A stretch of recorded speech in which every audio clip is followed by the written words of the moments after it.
doom and gloom. You're going to get a fine for sipping from a coffee while you drive your car. Or are you? This story is a case study in how cynical people are exploiting AI-generated fake news stories for profit, and how AI then feeds off itself to make it all seem true. I've been sent this supposed story a dozen times, maybe more, and you may have seen the breathless headlines from blogs, news, motoring and law websites and social media pages claiming that as of October you can be fined $850 just for sipping on a coffee while driving. Depending on the website, you'll see claims of fines of up to $1,800 behind clickbait titles about new Australian fines for eating, drinking and vaping while driving, or new traffic rules punish coffee drinkers. They're all enticing you to click, to read all about this outrageous news story, but it's just not true, at least not in the way that it's presented. Somebody has literally gone to AI and said, hey buddy, what's a really juicy story that will definitely go viral and get lots of clicks? And AI dutifully has come back and said, well, if we combine something that everybody loves, coffee, with something that everybody hates, traffic fines, then we've got a surefire viral sensation on our hands. And judging by the results, the AI was right. This story is suddenly everywhere. Now, some of these websites render the story really badly, such as this example that said Hughes instead of huge. Others make bold claims in the search results, like this one from On-Road Driver Education, but if you click, it just goes to their blog page with no specific blog post about this topic to be found. Then there's this effort from Timberbuild. Yeah, never heard of them either. But you might start to notice a pattern. See that free gift button floating off to the side there?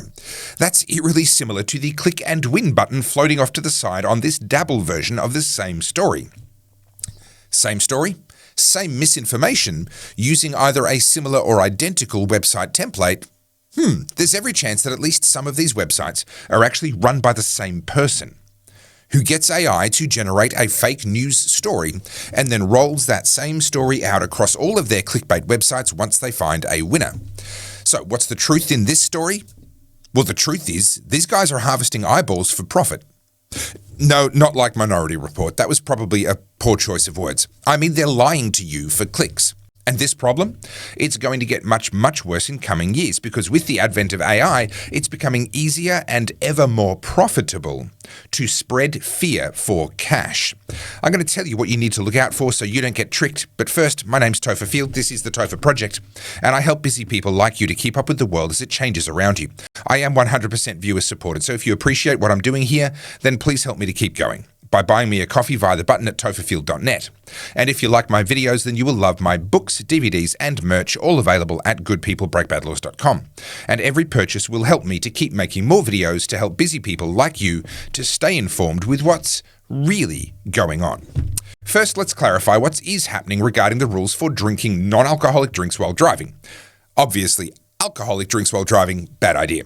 But after we talk about that, I'll tackle different types of misinformation, the different reasons why this sort of misinformation is created, and how to spot them so that you don't get sucked in. And yeah, let's be honest, a few of you did send me links to this most recent round of scary coffee drinking headline, so let's put paid to this one once and for all. You are not going to get fined just for drinking from a coffee cup whilst you are driving. But you will get fined if you fail to maintain complete control over your vehicle at all times, or if you allow yourself to become distracted. So yes, if you are drinking from a cup and it causes you to stray out of your lane or lose focus on the road ahead, or maybe if you're taking a big long drink as you approach a busy intersection, then yeah, at that point you could get into trouble. But the same is true if you're distracted by changing radio stations or yelling at the kids or trying to figure out why that homeless guy needs 3 supermarket trolleys. Like seriously, is that the Taj Mahal of homeless shelters? What's he even got in there? How does he push 3 all at once? Ah! Any form of distraction that causes you to no longer have full control over your vehicle is punishable by a fine. There's no specific ban on drinking from cups or drinking your morning coffee, and the people claiming otherwise are doing it for their own personal profit. But this is more than just a clickbait issue. This is an object lesson in how AI turns in on itself to create its own alternate reality, which it then reinforces, and on it goes. It's a form of what's known as AI hallucination.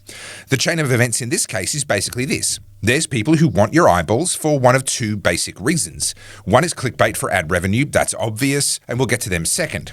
There is a lesser-known source of clickbait-based misinformation that I do want to address first. And that's desperate digital marketing agencies who are struggling to meet their KPIs, their traffic targets. Companies all over the world pay agencies to drive traffic to their websites, and some of the less scrupulous agencies don't really care how they get that traffic. Just as long as the weekly report to the boss looks good and the client keeps paying. Now, I am speculating here, but that's what it looks like might be happening with the on-road driver education website that I mentioned earlier. Google search shows a juicy excerpt, but there is no such blog post to be found. This looks to me, and again I'm speculating, but it looks to me as though someone is playing with the blog page metadata to make it really clickbaity to drive traffic to the blog page, but for no actual benefit to the business. It makes their report for the week look good, but that's all. In this case, there's no ads on that page. There's no ad revenue to the business. This is not about your eyeballs in the sense of ad revenue. It really does look to me like the most likely explanation is a rogue social media or website person is desperate to meet their traffic targets and has resorted to dishonest measures, almost certainly without the knowledge or approval of the business owners. So, that's one type of misinformation, but honestly, that's not the main problem here. Such examples are relatively rare. The real problem is the dishonest people that are using AI to create clickbait, and then AI is relying on that clickbait to answer questions when people ask if the story's true. And it creates an alternate reality. There's a lot of websites now that are just AI-generated content for ad revenue. And that's not in and of itself the end of the world if the information on those websites is honest and accurate. But sadly, the truth, well, it doesn't get very many clicks. So these website operators, or at least the less honest ones, turn to AI and they ask, what news story, real or imagined, would get lots of clicks in Australia? Or they ask it some similar prompt. Then based on the answer, they pick one that they go, that one, that'll be good. Write me that story. Now generate an image to go with that story. Then they smash all of that into some free website template that has lots of ads or affiliates with gambling websites or some such thing, and hey presto, that viral fake story prints money out of thin air. Where it gets really sketchy though is that even though AI wrote the content, it can't tell the difference between what's real and what's fake on the internet. Now, unfortunately, I did not get a screenshot of this the first time it happened, but when I first started researching this story, the AI overview in Google search told me with great confidence that yes, you can be fined just for drinking, and dutifully gave me links to the Timberbuild and Dabble websites that I showed you earlier. They were using this AI-generated clickbait as its source for the AI-generated overview. Now, I didn't get that screenshot when I should have. I kept on searching and looking at other things. Now, when I go back and I ask Google to give me another AI overview for the same search, it generates a more accurate, if still somewhat hyperbolic response. It does at least say that it's only an issue, or drinking from a coffee cup is only an issue if it interferes with your control of the vehicle, which is more accurate. But it does go on to say that it's safest to pull over before having a drink, because clearly that's a really practical solution when you're on a long drive. But you get my drift. Scammers who want your eyeballs are using AI to generate juicy clickbait which goes viral.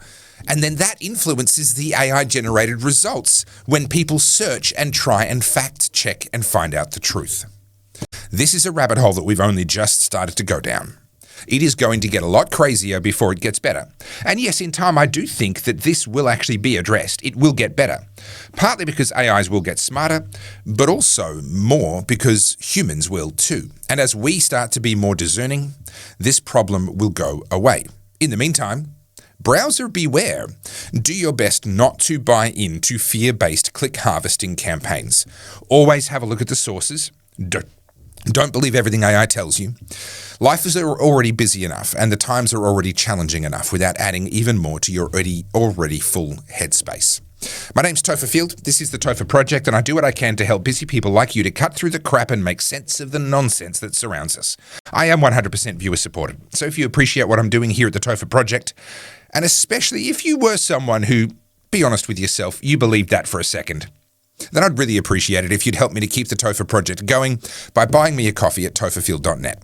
And if you don't yet have a copy of my books, or my DVD, or my merch, then head over to goodpeoplebreakbadlaws.com, And grab my best-selling books about government, power, human rights, and civil disobedience, and check out my DVD documentary Battleground Melbourne, and have a look at my t-shirts and hoodies in a range of designs, some funny, some serious, but all designed to be thought-provoking conversation starters.